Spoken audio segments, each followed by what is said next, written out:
communauté religieuse et communauté d'église par le père Marneffe. La mission de la vie religieuse dans l'Église. Dans la transformation que la vie religieuse subit actuellement, l'un des aspects les plus marquants est le rapprochement qu'elle opère vis-à-vis des laïcs. Séparée du monde, le visage qu'elle offrait hier était rude et austère. L'on ne pouvait souvent que l'admirer et être édifié. Maintenant, c'est par des traits plus humains qu'elle se manifeste aux croyants comme aux incroyants. Beaucoup redoutent qu'elle y perde sa vigueur et pensent davantage à une décadence dont l'un des signes serait la diminution, voire l'absence de vocation. Pourtant, ce rapprochement vis-à-vis des laïcs est l'un des traits majeurs de la mission qui incombe aux religieux et aux religieuses. De même que les rapports de l'Église et du monde se sont modifiés, de même les communautés religieuses sont sorties de leur isolement et ont renoncé dans bien des cas à des séparations et des clôtures. Du même coup, leur témoignage s'est trouvé mieux mis en valeur, et au niveau de leur vie quotidienne, et à travers leurs activités diverses. Nous tâcherons d'abord de mieux saisir la portée de ce témoignage global qu'elle donne au monde. Pour cela, nous reviendrons à la définition de la vie religieuse donnée par la Constitution Lumen Gentium. Ensuite, nous verrons comment la mission naît de la vie religieuse elle-même, et enfin comment elle rejoint et accomplit le charisme du fondateur. Le Concile de Vatican II a ajouté à la définition classique de la vie religieuse, entendue comme une voie particulière tendant à la sainteté commune à tous les fidèles, deux compléments importants. D'une part, elle est ordonnée au bien de l'Église, d'autre part, elle joue un rôle prophétique. Ordonnée au bien de toute l'Église, parce que, fondamentalement, elle reproduit le lien indissoluble du Christ et de l'Église. Ce lien n'est autre que celui de l'amour qui, par les conseils évangéliques, unit les religieux à l'Église et à son mystère. Concrètement, cela signifie que tout religieux se doit de travailler selon ses forces et la forme de sa propre vocation à enraciner et renforcer le règne du Christ dans les âmes et à le répandre par tout l'univers. On ne saurait mieux affirmer le caractère missionnaire de tout ordre religieux, même contemplatif. Cependant, cette mission très générale se précise quand le Concile essaie de définir le signe que constitue la vie religieuse.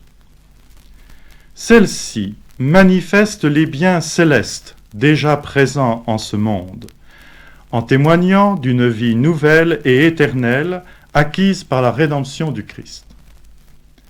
Elle annonce la résurrection à venir et la gloire future du royaume des cieux. C'est là une reprise du thème monastique bien connu, auquel nous sommes moins sensibles maintenant. La vie du monastère conçue comme une anticipation de la vie céleste ou angélique. Par contre, lorsque le Concile montre la grandeur de la consécration religieuse, nous apprécions davantage la façon dont celle-ci manifeste les valeurs fondamentales contribuant au véritable progrès de la personne humaine, liberté spirituelle, charité, pauvreté. Le texte va jusqu'à parler d'une coopération spirituelle. Par elle, les religieux ne sont ni étrangers ni inutiles à la cité terrestre qui se construit. Quel que soit le mode de cette coopération, le but reste le même, afin que la construction de la cité terrestre ait toujours son fondement dans le Seigneur et soit orientée vers lui. Ainsi donc, nous pouvons résumer la mission que le Concile assigne à la vie religieuse en 3 points. Travailler au règne du Christ dans les âmes, rappeler l'existence des biens eschatologiques, manifester les vraies valeurs qui contribuent au progrès de l'humanité et orientent la cité terrestre vers le Seigneur. En fait, tout chrétien dans le monde est appelé à remplir ce programme dans le secteur d'humanité où il se trouve. Pourtant, la vie religieuse se doit, par une responsabilité particulière, de le réaliser et d'exister de telle façon qu'elle le réalise. Pour bien le comprendre, et avant d'examiner ses conditions d'exister, il convient de remonter aux 2 grandes sources de toute mission, la communauté chrétienne et le charisme. Il est singulier de voir combien, en se tournant de la vie de l'Église, postérieure aux découvertes de l'action catholique, tout semble dominé par le souci et le mot d'ordre de la mission. Et cet impératif semble s'étendre à la vie religieuse elle-même. Elle, qui présentait en bien des secteurs des aspects intravertis, risque d'être à son tour très extravertie. C'est alors un danger très regrettable qui la guette. En effet, la mission n'est pas un engagement premier, mais second. Avant de porter la parole du Christ, il faut la recevoir. Et pour la recevoir, il faut entrer dans une communauté chrétienne. C'est là le premier pas fondamental de tout chrétien. Sans doute, c'est là qu'il découvre cette autre dimension nécessaire de sa vie qu'est l'engagement apostolique. Mais c'est là aussi qu'il doit sans cesse revenir s'il veut garantir l'authenticité de ses activités apostoliques. Tous les apôtres doivent ainsi se retremper de temps à autre dans une vie communautaire. C'est de la communauté que naît la mission. Ou plus exactement, une vie communautaire réussie débouche inévitablement sur la mission. C'est ce qu'implique chacune des composantes de la communauté chrétienne. La parole, avec sa puissance de conversion, le sacrement et sa vertu de réconciliation, l'amour fraternel qui, de lui-même, tend à se communiquer, à s'étendre. Or, cet amour ira jusqu'à porter aux autres, à ceux de l'extérieur, la parole et le sacrement qui sauvent, qui donnent la lumière et la vraie vie. Bien sûr, c'est de l'amour authentique des autres que naît la mission. Mais cet amour, je ne peux le vivre qu'à partir de Dieu, qui m'appelle et me convertit, du Christ qui me sauve, et de l'humble et quotidien amour de mes frères et de mes sœurs. Bien des textes dans l'Évangile semblent insister sur l'inutilité de prêcher la parole de Dieu si l'on ne commence pas par les humbles nécessités de l'amour du prochain. Au terme du sermon sur la montagne, ceux-là qui ont annoncé le nom du Christ, mais n'ont pas mis en pratique tous les points de ce discours, ne seront même pas reconnus par le Seigneur. Alors je leur dirai en face, « Jamais je ne vous ai connus, écartez-vous de moi, vous qui commettez l'iniquité. »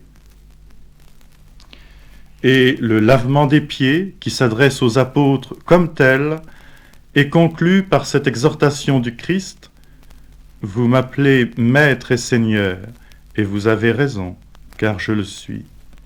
Si donc, moi, Maître et Seigneur, je vous ai lavé les pieds, à plus forte raison devez-vous vous laver les pieds les uns aux autres. Il n'y a pas de mission qui ne prenne racine dans une vie communautaire. Mais réciproquement, toute vie communautaire réussie et épanouie aboutit à une prise de conscience missionnaire. Or, comment mieux définir la vie religieuse si ce n'est comme une vie communautaire et fraternelle, vécue au maximum de ses possibilités, de ses ressources et de ses exigences? Dans ce cas, elle est inévitablement missionnaire, mais bien sûr, selon sa vocation propre. Et c'est à ce niveau que nous rejoignons l'intuition du fondateur. En effet, la plupart du temps, quand on parle de la mission d'un ordre religieux, on pense au dessein que le fondateur avait en le créant. Saint Ignace, avec le service de l'Église, Saint Dominique et la prédication, mais élaborer un projet, l'épanouir dans une famille religieuse, l'incarner dans la destinée de chaque religieux, tout cela n'a de valeur que par l'inspiration de l'esprit. La notion de charisme permet de rendre compte de cette action de l'esprit. Sans doute faut-il se méfier des mots et de leur magie, mais sans se laisser hypnotiser par le mot, essayons de dégager avec toute sa richesse la réalité qu'il recouvre. En tout chrétien, il y a un don de l'Esprit Saint. C'est même ce qui définit exactement le chrétien.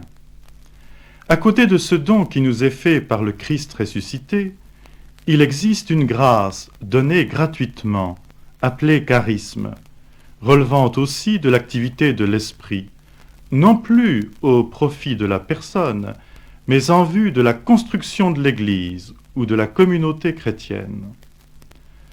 Certaines grâces nous sont ainsi octroyées, permettant à chacun de contribuer pour sa part, et en assumant ses dons naturels, à l'édification du corps du Christ. L'Église possède toute une structure charismatique, correspondant à ses besoins de croissance, de mission, d'expansion. Or, dans la ligne théologique préconisée par Lumen Gentium, les ordres religieux font partie de la structure charismatique de l'Église.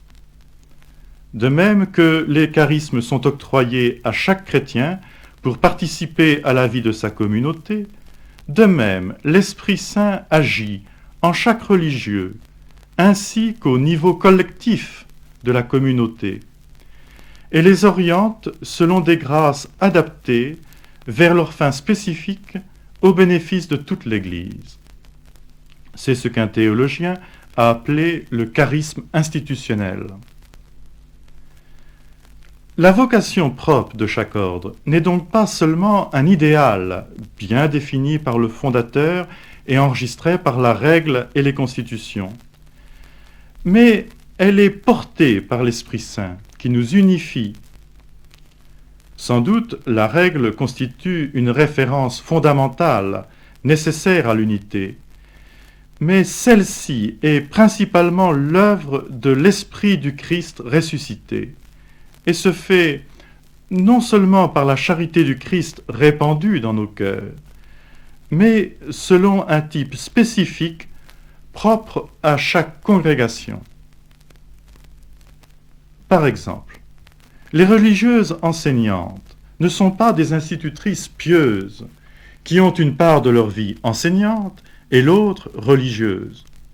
Elles se trouvent unies par l'Esprit Saint, non seulement quand elles s'aiment ou quand elles sont au cœur pour prier, mais au cœur même de leur vocation et de leurs activités d'enseignantes, inspirées par l'Esprit au service de l'Église et du monde. De la même façon, on peut dire que le charisme d'écuménicité est donné au monastère de Thésée. Il suppose en chaque frère un don spécial ou approprié, en l'occurrence, une âme universelle et une disponibilité de cœur qui leur ont permis de redécouvrir la valeur et la portée de la chasteté. Ce sont les chapitres qui permettent aux congrégations de prendre conscience, de façon toujours nouvelle, de l'intuition de leur fondateur, de réexprimer les objectifs en fonction de leur temps et de les mettre en œuvre. Ainsi, à l'écoute de l'esprit qui anime tout l'ensemble, ils indiquent le sens d'une congrégation, car c'est bien l'Esprit Saint qui le donne, préparant le consensus de tous ses membres. Ce charisme qui nous est donné à chacun de nous est en même temps un bien qui m'appartient et un bien qui me dépasse. Et c'est de ce bien que la communauté ou la supérieure traite quand elle me donne un ordre ou une orientation.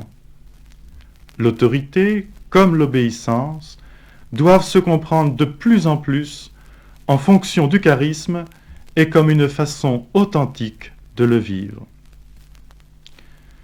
Il faut donc favoriser chez les sœurs cette prise de conscience du charisme, sa découverte et sa mise en œuvre, au plan personnel comme au plan collectif, avec la double exigence et de participer activement et de s'intégrer à un ensemble qui nous dépasse.